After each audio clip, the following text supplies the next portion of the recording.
अस्सलामु अलैकुम वरहमतुल्लाहि वबरकातुहू। सुबहानल्लाह व बिहम्दिही सुबहानल्लाहिल अज़ीम।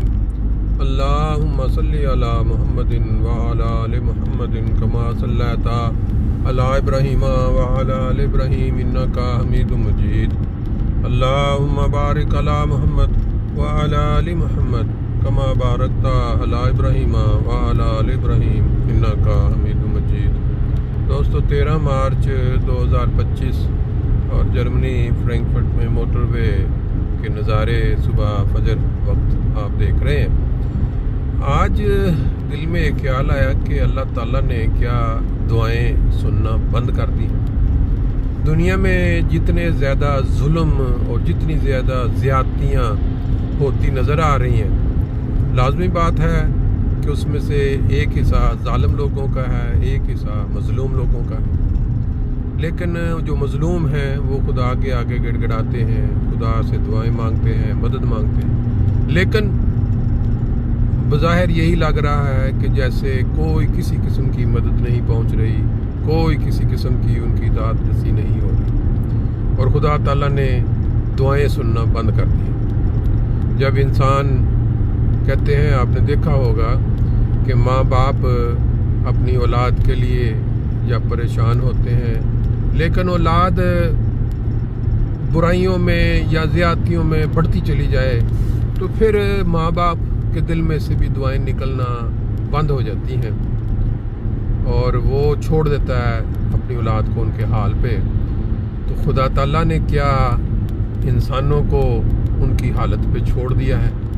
कोई दुआ, कोई दर्द, कोई करब वो खुदा ताला तक अब नहीं पहुंचता? ऐसा नहीं है, बल्कि ऐसा है कि खुदा ताला ने जब देखा कि इंसान जो है उसकी दुआओं में कमी आ गई है, उनके इखलास में, मुखलसपन में। आपने आज खुदा ताला के नुमाइंदा, जो कि हम समझते हैं कि एक वाहिद नुमाइंदा खुदा ताला इस दुनिया में मौजूद है, जिसकी दुआएं खुदा ताला सुनता है, उन्हीं के अल्फाज हैं कि अगर जमात के लोग 3 दिन खालिस होकर अल्लाह के हुजूर यकजा होके, इकट्ठे होके गड़गड़ाएं, दुआएं करें, तो ये जो इनकलाब है, जो जिसका जिक्र मिलता है, वो अगर सालों में है तो वो महीनों में, बल्कि वो फौरी तौर पे आ जाए। लेकिन कुछ यूँ लग रहा है कि दुआओं में कमी है और दुआओं के साथ इखलास, मुखलस दुआओं में कमी है। आप देखें कि सऊदी अरब अब जब जाते हैं तो वहाँ लाखों इंसान, एक दिन में 5 लाख लोगों ने उम्रा किया। वो तस्वीर वायरल हो रही हैं। सारे दुआएं करते हैं, सारे खुदा के आगे गिड़गिड़ाते हैं और खुदा की मदद मांगते हैं अपनी परेशानियों से बचने के लिए, उम्मत मुसलमान के लिए। लेकिन बज़ाहिर जो नज़र आता है वो ऐसे लगता है कि जैसे कुछ भी फ़ायदा नहीं हो रहा। जुल्म जो है वैसे का वैसे ही चल रहा है। इसराइल का जुल्म ले लें, अमेरिका का जुल्म ले लें, और फिर जो मुसलमान ममालिक के अंदर जो जुल्म है उस पर अगर नज़र डालें तो उसमें से सबसे ज़्यादा सरफ़हरिस्त, जो सबसे बड़ा गुनाह और खुदा ताला की नाराज़गी का बायस बन रहा है देश, वो पाकिस्तान है। वो इबादत खाने, वो खुदा के घर, मसाजिद, जहाँ पे सिर्फ और सिर्फ अल्लाह ताला की इबादत होती है, उन मसाजिद को चुन चुन के पाकिस्तान में ढाया जा रहा है, इस सेंस में कि एक मस्जिद की शान, एक मस्जिद की पहचान उसके मीनारे होते हैं, मेहराब होता है, उनको तोड़ा जा रहा है। और तोड़ा भी जा रहा है अल्लाह के नारे लगाते हुए, नबी पाक सल्लल्लाहु अलैहि वसल्लम के नाम और नामूस पे कि हम पहरेदार हैं, उनकी खत्म नबूवत के पहरेदार हैं, हम उनकी नामूस की खातिर अल्लाह ताला के घर तोड़ रहे हैं, मीनारे तोड़ रहे हैं, मेहराब तोड़ रहे हैं। फिर लोगों पे जाके जब वो नमाज पढ़ते हैं, बाहर खड़े होकर नारे लगा रहे होते हैं। कुफारे मक्का के जो वाकयात हमने पढ़ रखे हैं, उसकी अगर अमली तस्वीर हमने देखनी है, अमली तौर पे वो कैसे हालात होते होंगे उस वक्त मक्का के, तो आज खुदा ताला ने वो दिखा दिया है बिल्कुल क्लियर, हर बंदे को कि वो कैसे लाते थे। कुफारे मक्का जब मुसलमानों को अजियत का निशाना बनाते थे इबादत करने पे, आपने बड़ी दफ़ा पढ़ा होगा खाना काबा में कैसे कैसे जुल्म हुए नबी करीम सल्लल्लाहु अलैहि वसल्लम के ऊपर, वो जब ओजड़ी रख दी गई और पता नहीं बड़े हैं वाक़या। तो ये कौम जो है ये जिस तरह चल रही है, और हैरानगी वाली बात है कोई बंदा नहीं बोल रहा, पूरी कौम सोई हुई है। और ख़ास तौर पे जिनके हाथ में ताकत है, जो इनको पाल रहे हैं, जो इनको बना रहे, वो उनको खुली छुट्टी दिए हुए हैं कि ठीक है करते चले जाओ। या तो उनको सेंस नहीं है, या वो जानते नहीं है, तो या फिर यह है कि वो जानबूझ के सिर्फ अवाम की तवज्जो हटाने के लिए इस जुल्म के लिए उनको छोड़ खुली छुट्टी दे बैठे हैं। मस्जिद आ गई, बाकी इंशाअल्लाह ताला सैर के दौरान फिर जिक्र रहेगा।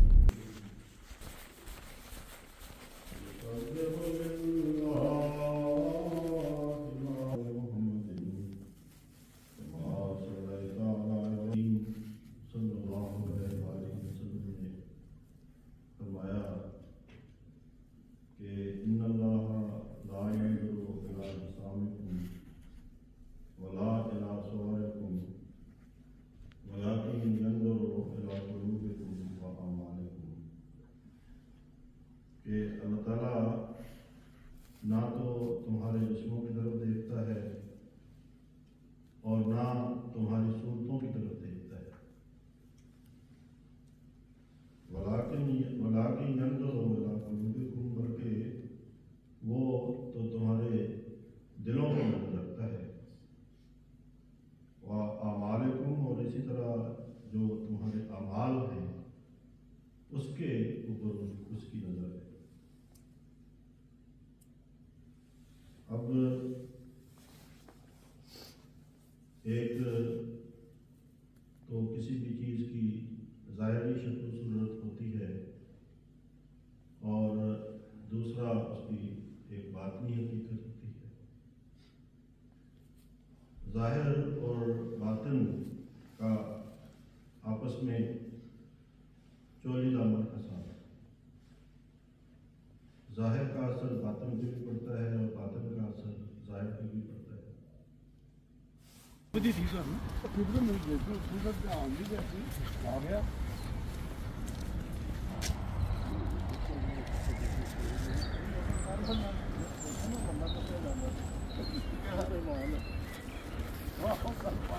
ले जी माशाल्लाह 13 मार्च 2025 फजर और दरस के बाद ये सैर के मनाजर आपके सामने हैं। आज का जो दरस था सुबह बहुत ही कमाल का दरस था, बहुत ही इंफॉर्मेशन वाला, कि खुदा ताला को बज़ाहिर जो चेहरे या इंसान के जिस्म या उसकी शक्ल वो के साथ कोई गरज नहीं होती। फिर इसी तसलसल में ये कि इंसान जब खुदा ताला की इबादत के लिए वज़ू करता है तो किस तरह हाथ धोता है, कुली करता है। बज़ाहिर हम सिर्फ हाथ धो रहे होते हैं, कुली कर रहे होते हैं, जिस्म की सफाई कर रहे होते हैं, लेकिन अगर इसके साथ ये नीयत ना हो कि इंसान के हाथ से जो गुनाह होते हैं अल्लाह मियाँ वो भी धो दे, कुली के साथ जो इंसान ने कोई ऐसी चीज़ खाई है जो खुदा की मंशा के मुताबिक उसकी भी सफाई, नाक की सफाई, कानों की सफाई, जो कानों ने कोई गलत चीज़ें सुनी है जैसा सोशल मीडिया है आजकल, तो इसके ऊपर आप सारा दिन में बहुत सारा गंद कानों के ज़रिए अंदर दिमाग में जाता है। तो इंसान जब वज़ू करता है तो ये नियत करे कि अल्लाह मियाँ इन कानों की भी सफाई कर देना, फिर आँखों को, फिर ये सारी चीज़ें। एक तो बज़ाहिर वज़ू होता है, लेकिन साथ अगर नीयत ये ना हो कि अल्लाह मियाँ साथ इन चीज़ों की सफाई कर दे, तो उस खाली बज़ाहिर वज़ू का फ़ायदा नहीं, सिर्फ इतना ही है कि इंसान सफाई कर रहा है, लेकिन साथ बातनी सफाई बहुत ज़रूरी है।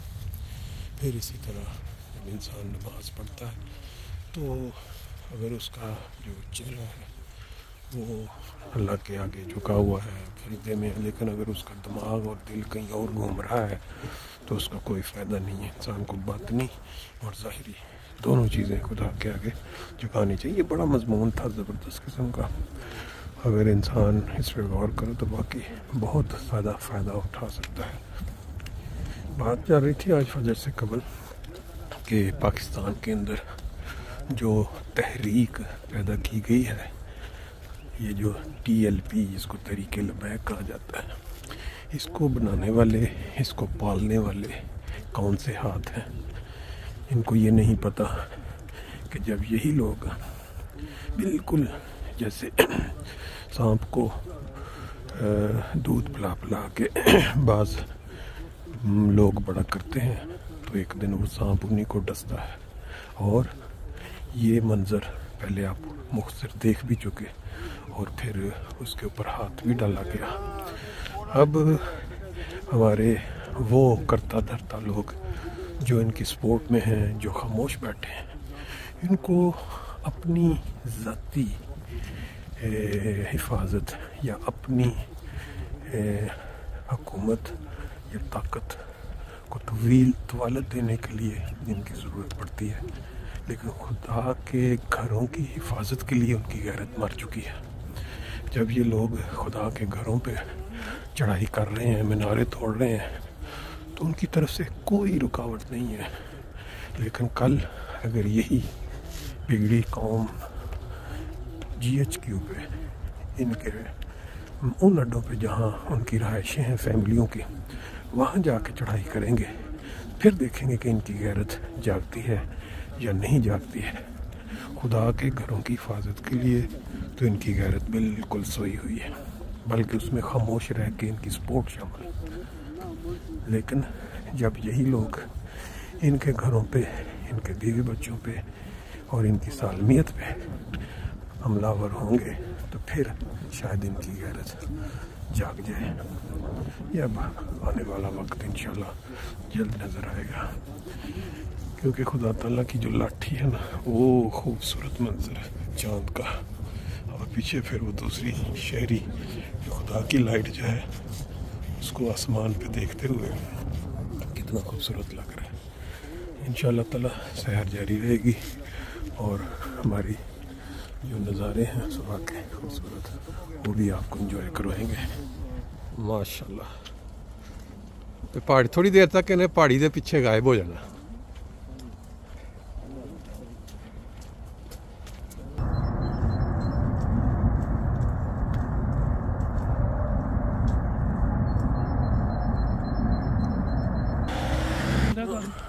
ਉੱਥੇ ਜਾਂਦੇ ਹੋ, ਉਹਦੇ ਬਾਅਦ ਫਿਰ ਆਪਣੀ ਜ਼ਿੰਦਗੀ ਹੈ, ਤੁਸੀਂ ਇਸ ਮੁਲਕ ਵਾਸਤੇ ਸ਼ਹੀਦ ਹੋ।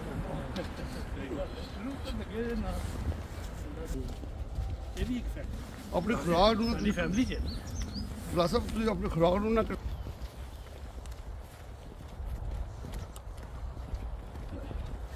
खुदा तला की क्या शान है, एक्स्ट्रा नारा अल्लाह तला ने रखी है, तो मेरी नाड़ तो कड़ी है, लत्त तो कड़ी है, फिर चली आने इस बात